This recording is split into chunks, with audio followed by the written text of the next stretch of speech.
Ассалаумағалейкум жігіттер, бізде бүгін тағы да Toyota Camry 25. Осының причина 25-тің жалпы бұлай келген осының жігіттер. Суық уақытта дейді, кеше қатты күн суық кеткен кезде температура бірге дейін оборот бірге дейін көтеріліп алды дейді. Қатты сыған кезде, қатты қызған кезде машинаның тахометрі наоборот төмен қатты түсіп кетеді дейді. Даже машина сөніп қалады дейді жігіттер.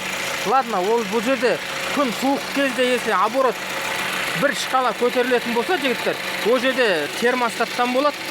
Термостат дұрыс суды жаппағаннан, жәнегі бізде мынау датчик температура компьютерға двигатель суды деген команда береді де, компьютер ерғақан ашады.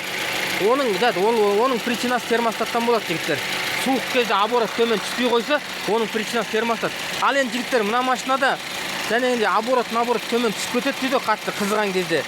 Бұларда мен тексере келе, бізде причина электромагнитный клапан абсорбер болып шықты жігіттер. Мына бізде абсорберден мынаны және мен үрлесем ары бері. Мынаны бүйтіп және мен мысалы бірінші мынасын тексересіздер, абсорбердің мынау несі управляющий тоғы жігіттер. Бұның бір жағында постоянно плюс болады, міне қараңыздар.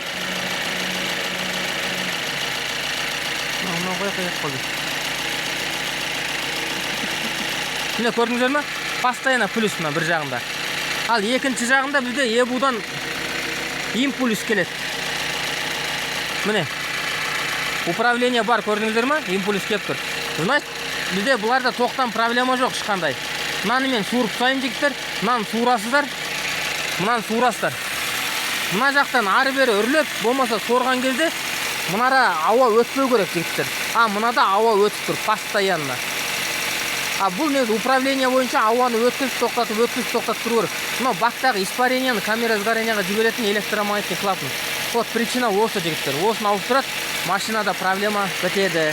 Осын бұл машинаның проблемасы термостат пен электромагнитный клапан жігіттер. Лайк басамыз, комментарий жазамыз. Лайкты аямай басайық жігіттер. Каждый көргеніміз тоқтамай, хотя бы лайктарыңызды басып өтіңіздер, тоқтатпай.